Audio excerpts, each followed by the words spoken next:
Mun zauna da magoya bayan mu aka yi shawara, su suka matsa suka ce lallai ba za mu ci gaba da ɗaukan irin wannan rashin adalci da kama karya da ake yi ba a cikin APC.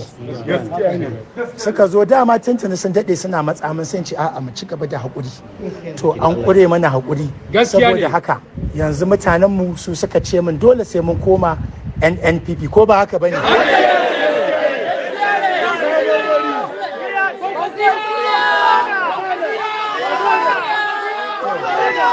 Saboda haka a yanzu ma da ka kira ni muna cikin taro ne da jama'a ta coordinatoci na structure ina gabaki ɗaya ta kai da Sumaila. To saboda haka mu mun dawo wajen da ake adalci, wajen da ake ganin mutuncin mutum, wajen da akwai reward system, wajen da za mu zo mu yi aiki mu ba su goyon bayan 2023.